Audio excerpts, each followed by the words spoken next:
Bonjour les amis, on continue avec l'évangile de Jean, mais cette fois-ci on revient un tout petit peu en arrière, parce que hier c'est dimanche, on a fait le chapitre 17, mais aujourd'hui on est revenu à la suite du chapitre 16, nous allons voir les versets 29 à 33.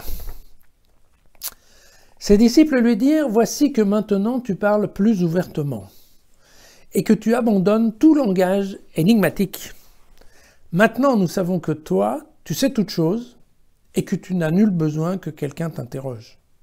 C'est bien pourquoi nous croyons que tu es sorti de Dieu. » Jésus leur répondit, « Croyez-vous à présent? Car voici que l'heure vient, et maintenant elle est là, où vous serez dispersés, chacun allant de son côté, et vous me laisserez seul. Mais je ne suis pas seul, le Père est avec moi. Je vous ai dit cela pour qu'en moi, vous ayez la paix. En ce monde, vous êtes dans la détresse, mais prenez courage, j'ai vaincu le monde. » Voilà.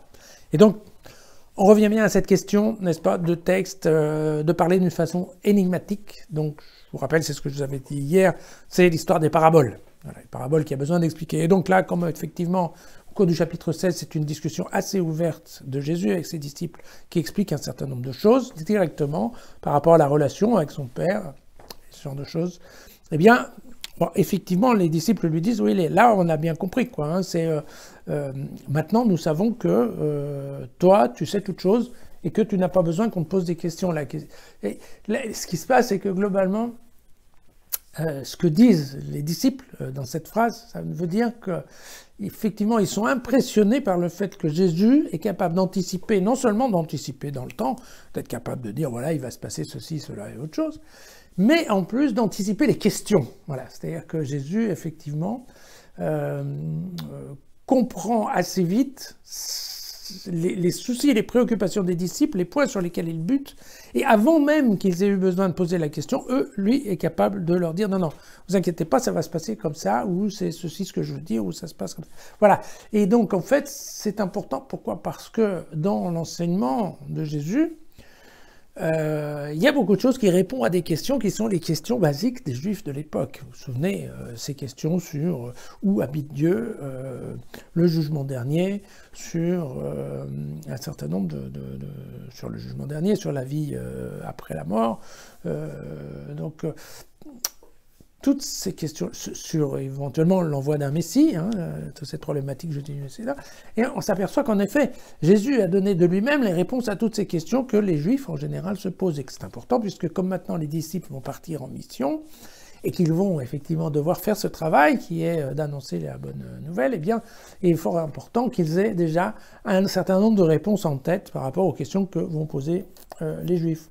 Donc non seulement Jésus anticipe les questions qu'ils se posent eux, mais aussi les questions que se pose le monde juif. Et donc, je pense que la question est élucidée, qu'en effet, il n'y a plus de doute pour les disciples. N'oublions pas qu'on est globalement, hein, en fait, à la veille de la Passion, et donc à la fin de l'enseignement, mais il n'y a plus de doute pour les disciples qu'effectivement, Jésus est bien le Fils de Dieu, qu'il est bien né de Dieu. Donc ils savent parfaitement d'où vient Jésus. Probablement, ils savent un peu moins où il va, mais ça, c'est un autre aspect de l'affaire. Alors après, il y a un sujet que je voulais voir avec vous, qui était cette question qui apparaît dans un verset. Alors, je m'excuse, mais je ne connais pas tout par cœur, donc il faut que je prenne quand même un certain nombre de documents, si je ne veux pas dire de bêtises. Voilà. Une des questions qui vient dans un des derniers versets,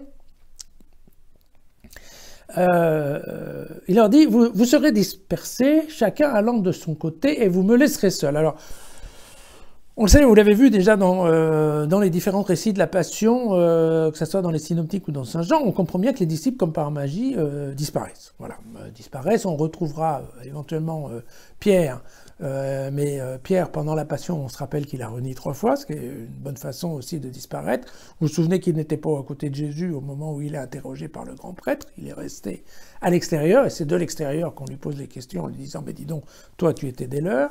Et donc, et puis on va avoir voir réapparaître Jean au pied de la croix, puisque vous vous souvenez qu'ensuite, voilà, Jésus va confier sa mère à Jean, en lui disant voilà ta mère. Et donc, mais je dirais que les autres, ils ont complètement disparu hein, dans cette histoire-là. Ça c'est voilà. Et donc c'est bien cette histoire de disciples qui se sont disséminés, puisque vous savez, vous vous souvenez, après quand il va ressusciter, il va dire à Marie-Madeleine, va dire aux disciples que je les retrouve en Galilée. Voilà. Mais il y a un autre point qui est le suivant, c'est que dans ce verset, à la fin, Jésus dit « Mais je ne suis pas seul, le Père est avec moi ». Alors qu'est-ce que c'est que cette histoire? Cette histoire a à voir avec l'évangile de Marc. L'évangile de Marc, à la fin de l'évangile de Marc, vous vous souvenez certainement que Marc met dans la bouche de Jésus une phrase terrible qui est de dire « Mon Dieu, pourquoi m'as-tu abandonné ?» Voilà. Et cette phrase, tout simplement, Marc est allé la chercher dans un psaume, qui est le psaume 22, qui est beaucoup plus ancien que le temps de Jésus. Et je vous lis les 4 premiers versets du psaume, de façon à ce que vous compreniez comment ça se passe. « Mon Dieu, pourquoi m'as-tu abandonné? J'ai beau rugir, mon salut reste loin. Le jour, j'appelle, et tu ne réponds pas. Mon Dieu, la nuit, et je ne trouve pas le repos. » Voilà. Donc vous voyez que c'est cette histoire, on l'a vu hein, plusieurs fois, donc les évangélistes vont chercher des morceaux ici et là dans les textes et ils le mettent dans leur évangile. Marc a mis ça dans la bouche de Jésus juste au moment de mourir. Et donc, il s'avère que ça n'a pas été une excellente idée. Pourquoi? Parce que, eh bien, ça fait désordre quand ensuite on est en train d'expliquer aux communautés chrétiennes qui sont en train d'être persécutées et qui sont en train de souffrir.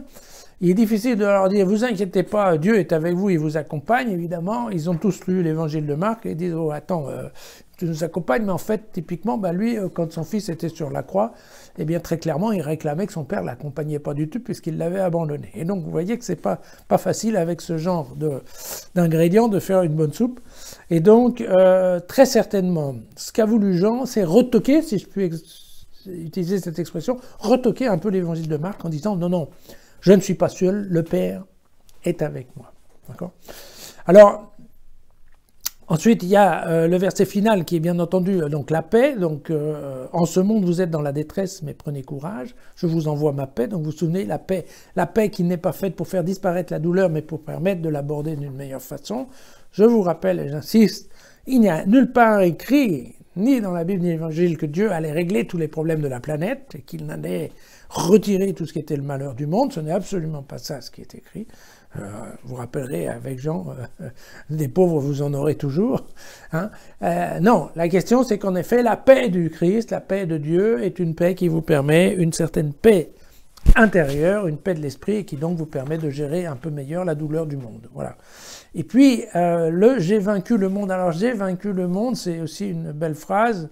Qu'est-ce que Jean veut dire? En fait, il y a une amalgame qui est fait. Donc, vous savez, en effet, donc, on a toujours dit, le monde, il y a du mal dans le monde. Le monde n'est pas complètement mauvais, mais très clairement, il y a des éléments mauvais dans le monde, et évidemment, ces éléments mauvais essayent de lutter tout à fait contre Dieu et contre les gens qui essayent de vivre une vie qui marche avec le bon Dieu. Alors, quand Jean nous dit ça, il nous parle à la fois de la difficulté des Juifs quand ils étaient esclaves en Égypte, puis quand ils ont traversé le désert, la difficulté des Juifs qui sont en exil à droite et à gauche parce qu'ils ont dû quitter la terre de Jérusalem. Mais il nous parle aussi du désespoir de Jésus avant la Passion. Il nous parle aussi du désespoir des disciples au moment de la Passion, qui savent très bien que bien Jésus leur a dit qu'il partait, et donc en effet, oui, ils sont un peu dans le désespoir. Mais il ajoute aussi, dans cette phrase-là, il englobe aussi le désespoir des communautés chrétiennes, de sa communauté chrétienne, à Éphèse, qui, elle, commence à être persécutée par le pouvoir romain. Et donc, il y a en effet, pour nous c'est un petit peu compliqué, mais il y a une globalisation, voilà, tout ça c'est la même douleur, et donc quelque part, Jean dit, mais vous inquiétez pas, moi j'ai vaincu le monde. Donc, fait dire à Jésus ce qu'a dit Dieu. Vous voyez, regardez, mais depuis tout le temps, le monde était contre nous, et en fait, eh bien, je suis toujours là, et je suis toujours là avec vous. Donc, ne vous préoccupez pas, ne vous faites pas de soucis, tout ça, on va s'en sortir à la fin. Enfin, en tout cas, Dieu Voilà. Et donc, alors pour nous, c'est pas facile parce qu'on est habitué dans notre langue moderne à avoir le passé simple, l'imparfait, le présent, le futur, et on utilise ça ad hoc. Dans le grec, c'est un peu différent, et dans les traductions du grec, c'est encore un peu bizarre. C'est cette question, voilà, c'est un petit peu la même chose que le je suis, c'est-à-dire que là, il y a un mélange des temps qui fait qu'on ne comprend pas bien comment ça se passe, mais la question, vous inquiétez pas, j'ai vaincu le monde, et donc voilà, tout va bien aller.